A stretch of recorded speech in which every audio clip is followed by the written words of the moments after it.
Salut les cinéphiles et bienvenue dans ce nouveau podcast Moteur Live Action. Je m'appelle Altaï et je vais vous faire voyager dans un nouvel univers à travers ce talk show inédit qui sera exclusivement consacré aux adaptations de dessins animés, mais pas ceux qu'on pourrait voir en salle de cinéma ou ailleurs, mais des dessins animés, en fait, des live action qui n'existent pas, qui n'ont pas été réalisés encore, et ceux qu'on rêverait de voir à l'écran. Qui dit produire un film dit recruter une équipe de choc. C'est pour cela que j'ai le plaisir de vous présenter l'invité Jordi Valbuena. Bonjour. Bonjour. Qui est storyboard artiste et formateur, qui a travaillé sur de nombreux projets comme Tara Duncan, Sally Bollywood ou encore Sonic Boom. Et donc en résumé, le dessin animé n'a aucun secret pour lui et c'est un professionnel du métier. Et à mes côtés, j'ai également Ambre. Donc bonjour Ambre. Hello. Qui est, elle, passionnée de cinéma. Donc autant dire que bien, les dessins animés, c'est aussi son domaine d'expertise. Alors aujourd'hui, nous aurons le plaisir pour ce premier épisode de parler du film Disney qui est sorti en 2015, Vice Versa. Et donc pour commencer, je vais demander si vous l'avez vu et si oui, combien de fois. Donc je vous écoute. Oui, sans doute. J'ai dû le voir 2 fois entière, mais plein de séquences, j'ai vu plein de fois. Je l'utilise même dans mes cours, 2 fois, c'est sûr. D'accord. Et Ambre? Je pense que je l'ai vu peut-être plus de 5 fois. Vraiment, j'adore ce film. C'est une Waouh! vraie fan. Oui. Et voilà, moi, c'est les demi-fans alors. Je peux vous demander de me faire un petit résumé pour qu'on situe un peu le film et que l'auditeur aussi se rappelle qu'est-ce qu'il en est? Bon, voilà, vice versa. C'est l'histoire je l'ai vu que 2 fois, hein, pas 5 comme toi.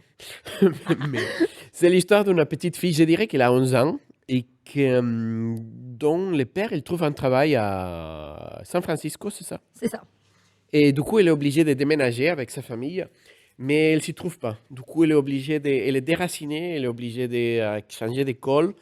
Il se retrouve dans une nouvelle ambiance qui lui plaît pas, voilà. Et du coup, il y a toutes ces émotions à cette jeune fille qui sont chamboulées et elle doit gérer ça. Et c'est pas facile pour elle.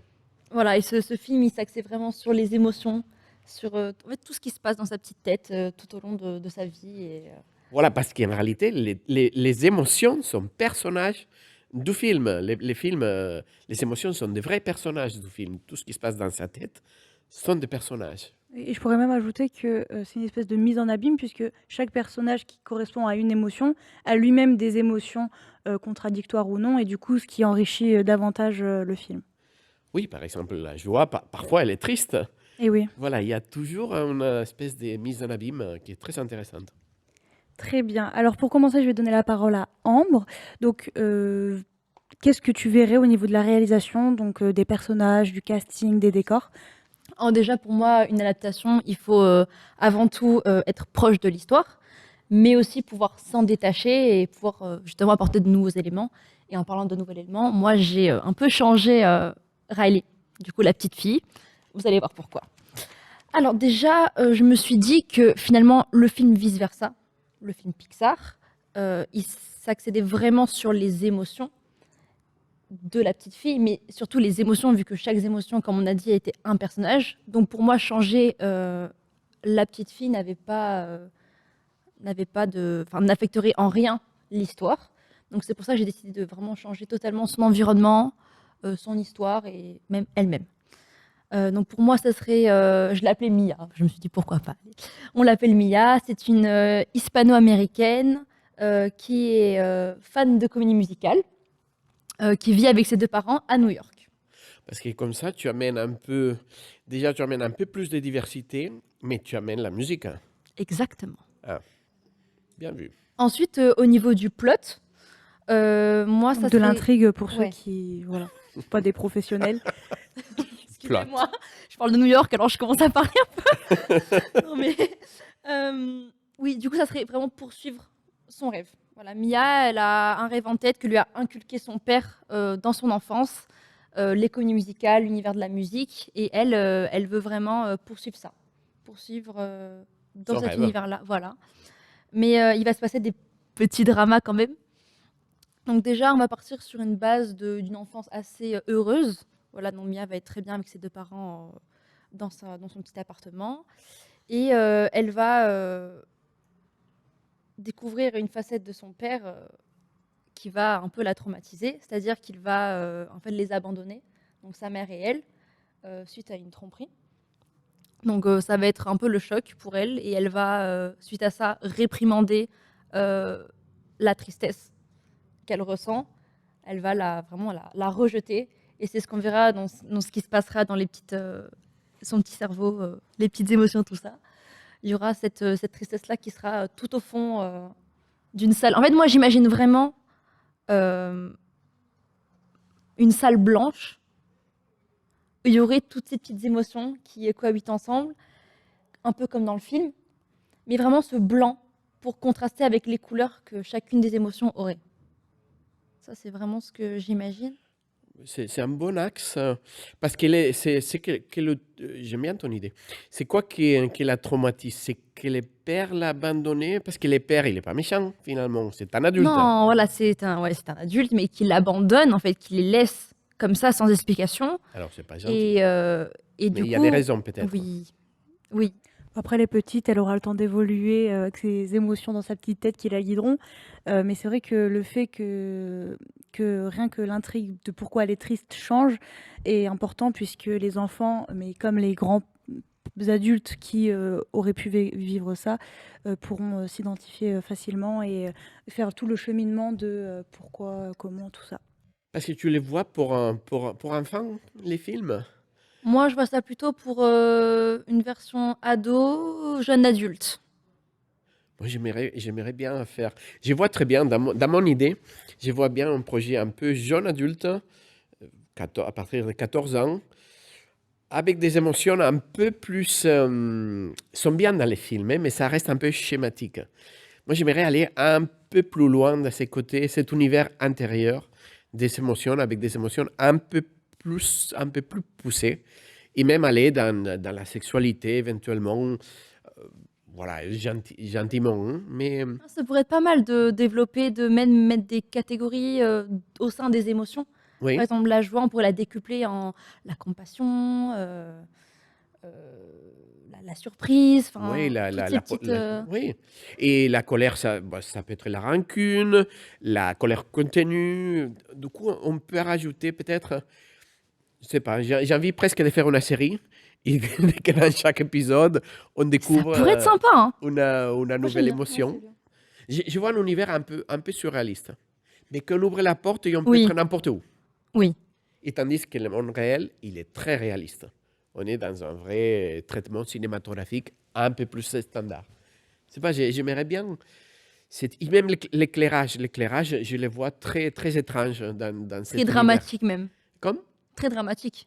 Oui, Un peu la scène, en fait, finalement. On rejoint le côté comédie musicale, des lumières, toutes les couleurs, parce que des tu vas vers. ambiances. Ah, parce que tu nous as parlé de qu'elle rêve de devenir une chanteuse. Oui, en fait, je me suis dit Tu vas vers la comédie musicale, carrément. Oui, j'y vais petit à petit, mais j'y vais. Mais je vois bien, par exemple, sa mère qui ne la soutient pas du tout.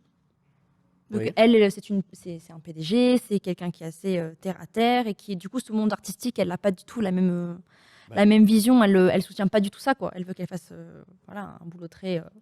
bah, du coup, c'est un double un abandon. double abandon, exactement. J'aime bien l'idée de qu'elle est très, très indépendante, très elle-même, mais qu'elle laisse rien transparaître, peut-être. Oui, et Et du il coup, faut c'est... casser Ouais. ça.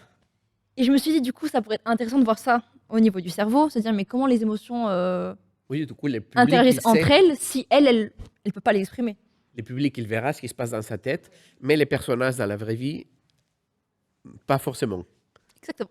C'est quand même pas mal, ça. Je trouve que ça donne tu voyages avec elle comme un spectateur, tu vas faire les mêmes voyages qu'elle, tu auras envie qu'elle arrive à dépasser ça, peut-être, en quelque sorte. J'aime bien ça, j'aime bien ça. Mais bon, on est dans la comédie musicale, alors la musique, qui voit tout dans cet univers visuellement, qui va En être... termes de casting, Par exemple, si. ah, oh là là. Alors, c'est une très bonne suggestion d'ailleurs que tu me fais là. En termes de chansons, chanteurs, je me suis dit. En fait, moi, j'avais fait vraiment un casting avec des acteurs. Mais Oui. c'est vrai que pourquoi On va pas, dans la comédie musicale. Il faut chanter aussi, je sais pourquoi pas. pas mettre des chanteurs en acteurs finalement. Il y en a qui font très bien le job, hein, clairement. Mais tu avais pensé à Mais qui alors initialement? moi, vraiment en joie, je voyais Kristen Bell. Ouais, Elle irradie quelque chose de très solaire en fait pour moi et ouais. c'est elle. C'est la joie, c'est elle, Kristen Bell. Personne d'autre. Voilà, là, Vraiment. je peux pas proposer une autre chose. Ah si, on veut écouter vos propositions aussi, hein. Non, je sais pas, j'ai pas vraiment. Hmm, je sais pas, moi j'irais un peu vers la diversité. Quand on a tellement de personnages, j'aimerais qu'ils soient vraiment variés à tous les niveaux, hein. À niveau ethnique, à niveau. Qui est un peu de tout, hein. Moi, j'aime beaucoup la fille des Stranger Things. Il y a la sœur de. Je sais pas comment elle s'appelle. Erika, je vois très Erika, bien, oui. exactement. Erika, c'est une fille black qui a assez une personnalité assez loufoque, finalement.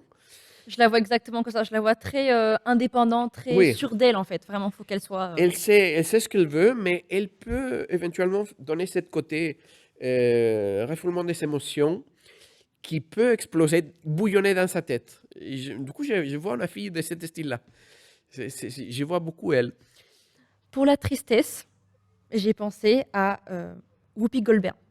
Qui n'est pas connue par des rôles trop Pas du tristes, hein, tout. justement. Mais justement, j'aimerais bien l'avoir exploré ce domaine-là et je pense qu'elle peut faire une très bonne tristesse. Et même physiquement, je trouvais qu'elle ressemblait à la petite émotion du. D'ailleurs, Guppy Goldberg, vous êtes trop jeune, mais son premier rôle, La couleur pourpre de Steven Spielberg, c'est un rôle incroyablement dramatique. Joli. Et voilà.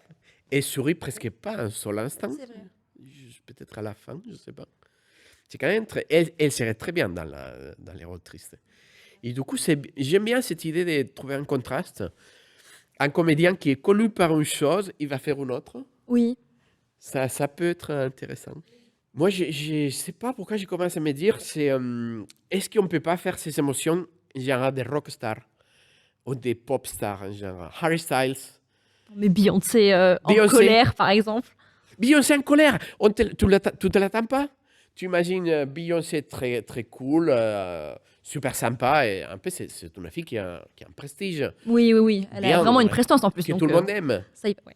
Et d'un coup, tu la vois s'énerver et tu lui mets les cheveux en pétard, mais Ça vraiment serait excellent. avec la 3D. Tu vois ce que je veux dire? Ça part de tous les côtés. Mais vraiment un truc loufoque que tu t'attends pas. Et après, quand ça se calme, bah, d'un coup, elle redevient Beyoncé. Et Lady Gaga, qu'est-ce qu'elle pourrait faire? Je la vois dans les Ah. films, mais je ne sais pas qu'est-ce qu'elle pourrait faire. Un peu les dégus, un peu hautaines, ça, je les vois bien. Un peu, Un peu Peut-être dégoût. des... Ouais, peut-être des goûts finalement. Ça pourrait le faire. comme ça, habillé en Gucci, un truc comme ça. Mais... Harry Styles, par exemple, j'aime beaucoup ce garçon parce qu'il est un peu. Je sais pas, il touche tous les cases, je trouve. C'est parce qu'il est verso. Il est? C'est parce qu'il est verso. Je sais pas, j'aime bien, c'est un personnage. Il a beaucoup de personnalité, il est différent et ça peut donner plein de choses. Je les vois peut-être en peur. Pourquoi pas? Je les vois un peu un côté très extraverti que d'un coup, il peut partir en. Moi, il ne peut pas chanter, mais j'ai une idée, cette idée de contraster les choses. J'imagine Dwayne Johnson, par exemple, un mec super baraqué, super balèze de rock. Mais d'un coup, cette pause, il va s'écrouler, il va devenir un mec super pathétique avec la panique. J'aimerais bien que les sentiments, les émotions, ça part d'un coup, mais peut-être que c'est pas forcément ce que tu t'attends d'entrée. Mhm. Ouais, qu'ils Beyoncé aient est pas cool. vraiment l'apparence en fait de ce qu'il Ouais. représente. Beyoncé cool et ça explose. Dwayne Johnson, très retenu, très cool. Et d'un coup, pathétique, la peur. Moi, juste les costumes, peut-être. On a parlé de dégoût, mais sinon, vous verriez des humains peints ou non, du coup, on en a parlé un peu normal et en fait que quand ils s'énervent, ils deviennent colorés ou comment ça se passe, quoi? Moi, je me serais plus rattachée vraiment au dessin animé. Oui. Garder un peu leur même style, accentué, comme tu as dit. Mais par exemple, pour la tristesse, quelque chose de très un jogging, un gros sweat, genre elle n'a pas envie, quoi. Laissez La aller. joie, La tristesse moderne. Voilà, c'est ça. Elle s'est abandonnée. La joie, un petit jupe, tu vois, un peu des habits fleuris. Mais le problème, quand je vois la tristesse comme ça, dans les films, je trouve qu'il est pas mal bien joué. j'ai la peur de que les spectateurs, ils veulent qu'elle change à la fin, qu'elle s'assume et qu'elle change un petit peu. Tu n'as pas cette peur de que Non? si on les humanise trop, que les spectateurs, ils veulent qu'ils deviennent normaux. C'est justement ce qu'on ne veut pas. Mais finalement, il y a beaucoup de personnes qui s'habillent en jogging. Enfin, je veux dire, c'est commun, en pyjama même. Bah, il faut assumer. Il faut un peu que Riley aussi, un jour, vers la fin, aujourd'hui, je suis pas en état, bah, je me mets dans mon jogging et je regarde Netflix et c'est tout. Et je mange une glace. Seul dans mon coin, il faut que ça soit normal aussi. Donc, il faut pas chercher cette évolution tout le temps positive, cette espèce de happy ending à tout prix. Après, il faut envoyer un message positif. Moi, j'étais rejoint complètement dans cette idée de que les émotions, le sujet doit être que les émotions, il faut les accepter. Oui, parce qu'en général, en plus, la tristesse, on a un peu honte de l'exprimer, alors que finalement, c'est une émotion. C'est C'est sûr. pas avoir honte. Donc là, on a eu vos 2 points de vue qui, au final, sont convergents On s'est rejoint. et sont Oui. presque pareils. Enfin, vous vous êtes donné des idées entre vous et c'est super. Donc on a fait le point, du côté artistique. Mais alors, qu'est-ce qu'il en serait du côté, technique et financier? Donc, qu'est-ce que vous verriez? Est-ce que ce serait réalisable? Moi, tel que je vois le monde des émotions, je ne les vois pas trop chers. Je ne vois pas un truc trop étrange, trop vaste. Je vois des espaces plutôt étriqués. Presque tu peux tourner tout dans un intérieur relativement simple, mais avec beaucoup d'éléments qui changent tout le temps. Il y a plusieurs niveaux, des éléments qui peuvent être mobiles, mais assez épurés finalement. Ça n'a pas énormément des éléments de décor. Je vois ça. Je ne vois pas peut-être des univers super remplis de choses, ni trop vastes. Du coup, je vois un truc pas forcément très cher.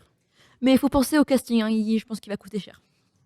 Mais ils vont Les acteurs, ils adorer coûtent cher. notre projet. Lady Gaga, elle va adhérer de suite. Vous avez mis un casting de choix, là. C'est vrai que notre cast All Stars, ça va être difficile. Hein. Mais par contre, moi, en termes de réalisateur, si on doit partir sur ça, j'ai pas vraiment de réal type. Pour moi, il faudrait qu'il y ait vraiment le scénariste réel du vice-versa d'animation sur le tournage.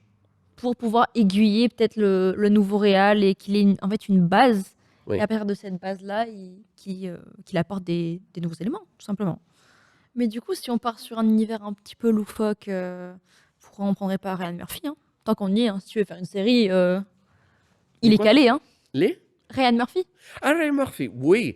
Lui, il irait très bien pour les côtés diversité, Exactement. présenter des personnages très étranges. Oui, lui, il maîtrise le monde coloré aussi. Oui, le il a maîtrise. une vision vraiment.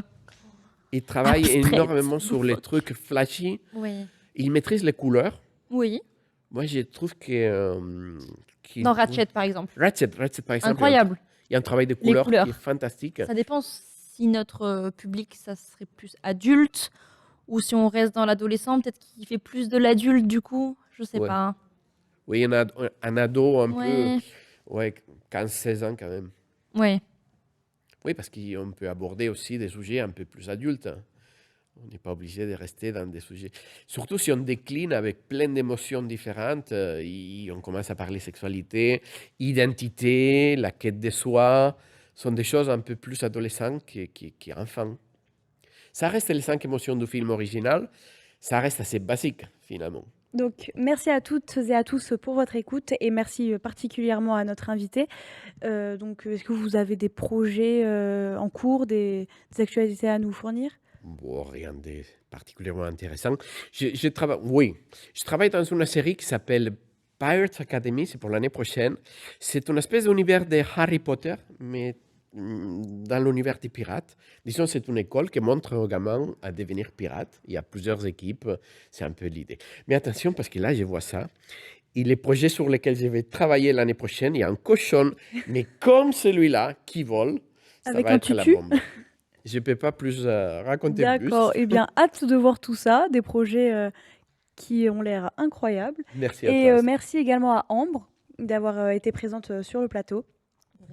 On vous dit à mercredi prochain pour un nouvel épisode de Moteur Live Action.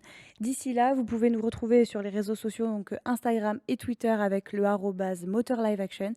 Et n'hésitez pas aussi à nous donner vos commentaires et à nous donner l'histoire que vous auriez vue pour vice-versa. On va sélectionner les meilleurs et les plus intéressants pour vous les partager. Donc on vous retrouve la prochaine fois pour un nouveau dessin animé, un nouvel épisode qui cette fois-ci sera pour une série que vous avez déjà sans doute dû regarder. Si je vous dis, mes très chers invités, si je vous dis Trio d'espions, Le Whoop et Camp Poudrier, ça vous fait penser à quoi? Ah, moi, ça me fait penser à l'appel que j'ai reçu la semaine dernière. On m'a proposé justement de faire les storyboards de la 7e saison de cette série que tu as en tête. Mais malheureusement, je ne peux pas parce que je dois faire la série des pirates dont je vous ai parlé tout à l'heure. D'accord. Mais on parle de... Ah, tu Une m'as dit idée? trio d'espionnes, j'ai pensé à Charlie's Angels, mais ce n'est pas ça. C'est sans doute les Totally Spies. Eh C'est oui. exactement ça. Ah, j'adore. Donc on voit ça la semaine prochaine et en attendant, je vous donne rendez-vous sur la plateforme d'Allociné mercredi prochain pour le deuxième épisode de Moteur Live Action, votre podcast hebdomadaire qui fait de vous le réalisateur.